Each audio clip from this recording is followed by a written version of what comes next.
নমস্কাৰ ছাৰ। सच साहेब। ছাৰ কি নাম হয় আপোনাৰ? मोर नाम बाबलू दास साहू, गाँव मंजूरा, जिला तहसील राजनंदगांव, छत्तीसगढ़। ছাৰ সন্ত ৰামপালদেৱ মহাৰাজৰ পৰা আপুনি নাম দীক্ষা কেতিয়া ল'লে? मैं तत्वदर्शी सन्त रामपालदेव महाराजर পৰা नाम दान 4-1-2017 লৈছিলোঁ।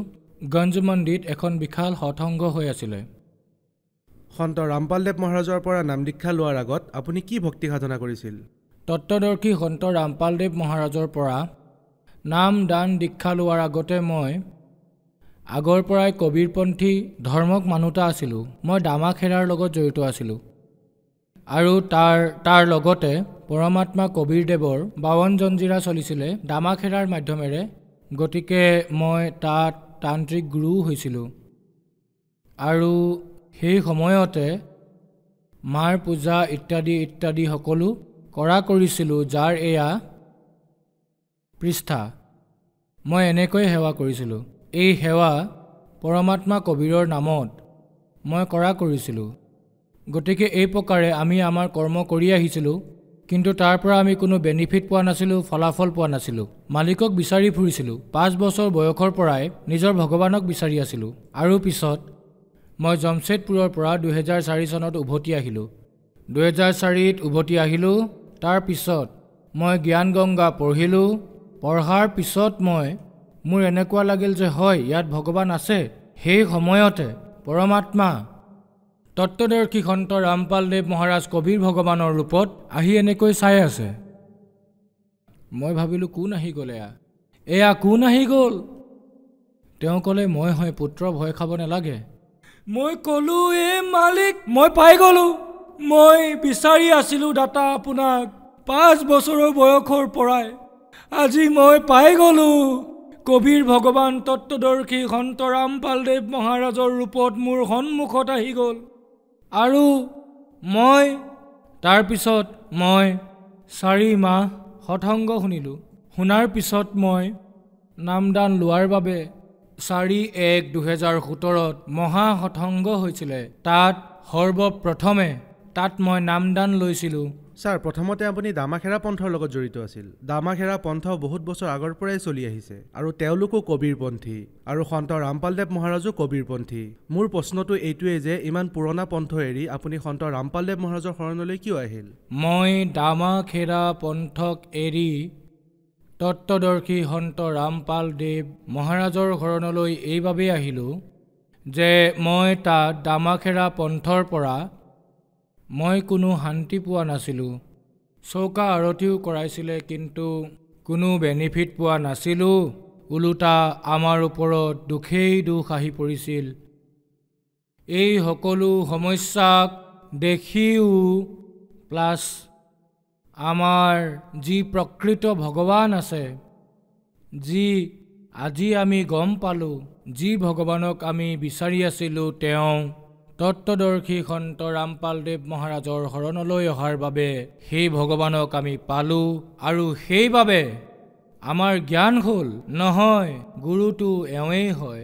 এই গুৰুৱে আমাক তত্ত্বদৰ্শী সন্ত ৰামপালদেৱ মহাৰাজেহে আমাক কবিৰ ভগৱানৰ দৰ্শন কৰাব আৰু মই তেওঁৰ দৰ্শন কৰিছোঁ। ছাৰ সন্ত ৰামপালদেৱ মহাৰাজৰ পৰা নাম দীক্ষা লোৱাৰ পিছত আপুনি কি লাভ পালে? তত্ত্বদৰ্শী সন্ত ৰামপালদেৱ মহাৰাজৰ শৰণলৈ অহাৰ বাবে মই নিজৰ ঘৰ নিৰ্মাণত বহুত বেছি বেনিফিট পালোঁ, লাভ পালোঁ। গুৰুদেৱৰ আশ্ৰমলৈ অহাৰ বাবে আজি মই নিজৰ গৃহ নিৰ্মাণ কৰাব পাৰিছোঁ। তত্ত্বদৰ্শী সন্ত ৰামপালদেৱ মহাৰাজৰ শৰণলৈ অহাৰ বাবে মই নিজৰ শাৰীৰিক লাভ প্ৰাপ্ত কৰিলোঁ। শাৰীৰিক লাভত মোৰ কাণৰ ভিতৰত এটা টিউমাৰ হৈ গৈছিলে, যিটোক দেখুৱাবৰ বাবে মই ডক্তৰৰ ওচৰলৈ যোৱাৰ কথা ভাবিলোঁ। কিন্তু সেই সময়তে মোৰ পৰমাত্মা তত্ত্বদৰ্শী সন্ত ৰামপালদেৱ মহাৰাজৰ নামদান লোৱাৰ সৌভাগ্য পালোঁ আৰু মই নামদান ল'লোঁ। নামদান লোৱাৰ পাছত মোৰ অন্তৰাত্মাত এনেকুৱা এটা আভাস আহিল যে এওঁ ডাক্তৰৰ ডাক্তৰ হয়, বেদৰ বেদ হয়। আৰু ভগৱানৰ ভগৱান হয়। যিহেতু সৰ্ব ডক্তৰৰ ডক্তৰ হয়, গতিকে মই ডক্তৰৰ ওচৰত চিকিৎসা কৰাবলৈ কিয়নো যাওঁ? মোৰ ডক্তৰ তত্ত্বদৰ্শী সন্ত ৰামপাল দেৱ মহাৰাজ মোৰ এই বেমাৰ ভাল কৰি দিব, এনেকৈ ভাবি মই প্रण ল'লোঁ আৰু প্रण লৈ মই মনে মনে বহি থাকিলোঁ। মই কোনো ডক্তৰৰ ওচৰত চেক কৰাবলৈ নগ'লোঁ। আৰু যেতিয়া মই প্रण ল'লোঁ তেতিয়া মোৰ কাণৰ পৰা এডাল ৰছী, জ্বলি যোৱা ৰছীৰ দৰে লাহে লাহে কাণৰ পৰা মোৰ টিউমাৰৰ সেই বেমাৰ ওলাই গ'ল। তত্ত্বদৰ্শী সন্ত ৰামপাল দেৱ মহাৰাজৰ নাম লোৱাৰ পৰা, তত্ত্বদৰ্শী সন্ত ৰামপাল দেৱ মহাৰাজৰ পৰা নাম লোৱাৰ পাছত চন 2019 দিন 25 সময় 9:30 বজাত মোৰ প্ৰাণঘাতক এটা দুৰ্ঘটনা হ'ল। এই দুৰ্ঘটনা হোৱাৰ এটাই কাৰণ আছিল যে মোৰ ঘৰৰ পৰা 10 খোজ দূৰত ডাঙৰ গাইৰ এটা পোৱালি আৰু এটা গৰু পোৱালি ৰাস্তাত থিয় হৈ গ'ল। মাজত গাইজনী থিয় হৈ আছিল আৰু কাষত গৰু পোৱালিটো আৰু এইফালে কেঁচুৱাটো। যেতিয়া মই আগলৈ গৈ আছিলোঁ তেতিয়া কেঁচুৱাটো এফালে দৌৰিলে আৰু গৰু পোৱালিটো আনফালে। ইয়াৰ বাবে মই ব্ৰেক মাৰিলোঁ নিজৰ গাড়ীত। গাড়ীৰ ব্ৰেক পিছফালৰ পৰা খোল খালে। মই সিহঁতক গাই, গৰুৰ পোৱালিটো আৰু কেঁচুৱাটোক বচোৱাৰ বাবে নিজৰ গাড়ীখন পিছফালে ঘূৰালোঁ। পিছফালে ঘূৰোৱাৰ বাবে মই 2 ফুট নলাত গৈ পৰি গ'লোঁ আৰু মই নলাত পৰি গ'লোঁ। লগতে মোৰ বাইকৰ হেণ্ডেল মোৰ হাতত আছিলে আৰু মই 4 খোজ আগলৈ যোৱাৰ বাবে মোৰ মূৰটো ফাটি গ'ল।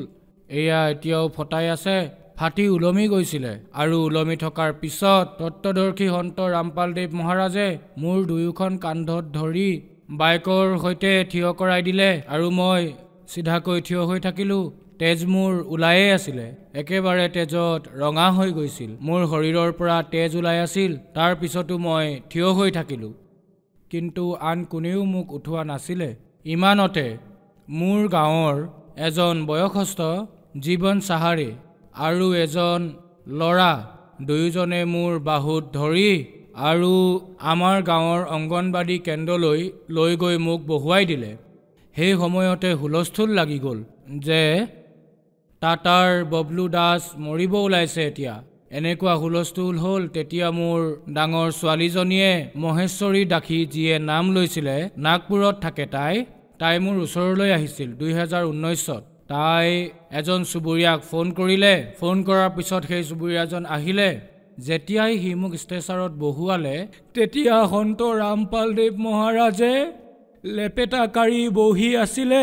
তেওঁ মোৰ মূৰটো ভালদৰে ধৰি নিজৰ কোলাত শুৱাই ল'লে আৰু নাটগাঁও হাস্পাতাললৈ লৈ গ'ল। তাত মোৰ ট্ৰিটমেণ্ট নহ'ল। তাৰ পৰা গধূলি মোক ৰেফাৰ কৰা হ'ল। মোক অকলশৰীয়া কৰি এৰি দিলে। মই তাত অসহায় হৈ পৰি আছিলোঁ, কোনো চিকিৎসা পোৱা নাছিলোঁ। তাৰ পিছত তাৰ পৰা DK হস্পিতাললৈ, এখন ডেণ্টেল হস্পিটেল আছে ৰায়পুৰত, তালৈ আকৌ ৰেফাৰ কৰি দিলে। ডেণ্টেল হস্পিতালতো মোৰ চিকিৎসা নহ'ল। মোৰ শৰীৰত বহুত আঘাত হৈছিলে, কিন্তু কোনেও মোক এডমিট কৰোৱা নাছিলে, মোৰ চিকিৎসা কৰোৱা নাছিলে। 2 দিনৰ পৰা 3 দিন, 4 দিন, 5 দিন হৈ গ'ল। কোনেও মোৰ চিকিৎসা নকৰালে, এডমিট নকৰালে। সকলোৱে ৰেফাৰেই কৰি থাকিলে। শেষত এইমছলৈ গৈ মোৰ এডমিট হ'ল আৰু 4 দিনলৈকে মই বিচনাত এনেকৈয়ে পৰি থাকিলোঁ। তাতো ট্ৰিটমেণ্ট হোৱা নাছিল। মোৰ পালছ নাই বুলি কৈছিল, মোৰ ট্ৰিটমেণ্ট হ'ব নোৱাৰে বুলি কৈছিল, মোৰ চাৰ্জাৰী হ'ব নোৱাৰে বুলি কৈছিল, মোৰ ব্লাড নাই বুলিও কৈছিল। এনেকুৱা কৰি 4 দিনলৈকে তাতেও এনেকৈয়ে থৈ দিছিলে। তাৰপিছত মোক 30 তাৰিখে মোৰ চাৰ্জাৰী কৰা হ'ল আৰু আজি মই তত্ত্বদৰ্শী সন্ত ৰামপাল দেৱ মহাৰাজৰ কৃপাত মই আজি আপোনালোকৰ সন্মুখত কথা কৈ আছোঁ।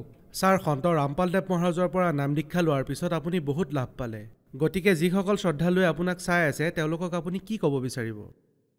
সকলো শ্ৰদ্ধালুকে মোৰ এটাই বিনম্ৰ প্ৰাৰ্থনা যে সকলোৱে ভগৱানক বিচাৰি ফুৰে যে ভগৱান এজন হয়, ভগৱান এজন হয়। গোটেই পৃথিৱীয়ে কয় ভগৱান এজনেই হয়, ময়ো কওঁ ভগৱান এজনেই হয়, কিন্তু ভগৱান এজন বুলি প্ৰমাণ দিব পৰা কোনো জন্ম হোৱা নাছিলে। কিন্তু আজি বৰ্তমান সময়ৰ তত্ত্বদৰ্শী সন্ত ৰামপালদেৱ মহাৰাজ এজন এনেকুৱা সন্ত যি সমগ্ৰ বিশ্বতে মানুহক এইটোৱেই বুজাই আছে যে ভগৱান আহিছে ভাই, ভগৱান এজনেই হয়, আৰু সেইজন ভগৱান হ'ল পূৰ্ণ পৰমাত্মা কবীৰ চাহেব, আৰু সকলোৰে অন্নদাতা হয়, জীৱনদাতা হয়। গতিকে ভাইসকল, আপোনালোক সকলোৱে মিলি আৰু তত্ত্বদৰ্শী সন্ত ৰামপালদেৱ মহাৰাজৰ জ্ঞানক বুজি তেওঁৰ শৰণলৈ আহি নিজৰ ভক্তি কৰক আৰু মুক্তি লাভ কৰক। ছাৰ, আপুনি কৈছে যে কবীৰ চাহেবে ভগৱান হয়, পৰমাত্মা হয়। গতিকে ব্ৰহ্মা বিষ্ণু মহেশ্বৰক যে ভগৱানৰ উপাধি দিয়া হয়, এইটো শুদ্ধ নে ভুল? ব্ৰহ্মা বিষ্ণু মহেশ্বৰ এওঁলোকো ভগৱানেই। গতিকে ইয়াত পাৰ্থক্যটো কি? এওঁলোক তিনি লোকৰহে ভগৱান, আৰু পৰমাত্মা কবীৰ অসংখ্য কোটি ব্ৰহ্মাণ্ডৰ ভগৱান। পাৰ্থক্য ইয়াত এইটোৱেই। আপুনি কেনেকৈ ক'ব পাৰে যে কবীৰ চাহেবেহে অসংখ্য ব্ৰহ্মাণ্ডৰ ভগৱান? আজি মই তত্ত্বদৰ্শী সন্ত ৰামপালদেৱ মহাৰাজৰ মাৰ্গদৰ্শনত আগবাঢ়ি আৰু তেওঁৱে কোৱা বেদ আৰু শাস্ত্ৰৰ আধাৰত যিধৰণে সমুদ্ৰৰ পৰা সোণ উলিওৱা হয়, মণি উলিওৱা হয়, সেই প্ৰকাৰে 4 বেদ, 18 পুৰাণ, বাইবেল লগতে কোৰাণৰ ভিতৰৰ পৰা খুচৰি খুচৰি জ্ঞানবোৰ উলিয়াই আমাক জীৱাত্মাসকলৰ ওচৰলৈ পঠিয়াই আছে।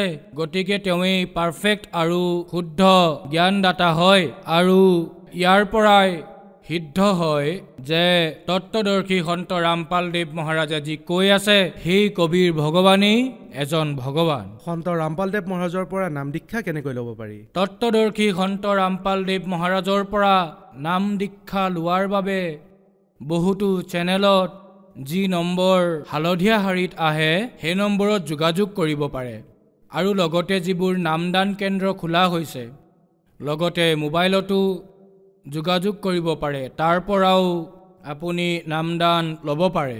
এই সুবিধা আমাৰ তত্ত্বদৰ্শী সন্ত ৰামপালদেৱ মহাৰাজৰ দ্বাৰা উপলব্ধ কৰোৱা হৈছে। ধন্যবাদ ছাৰ। সৎ চাহেব।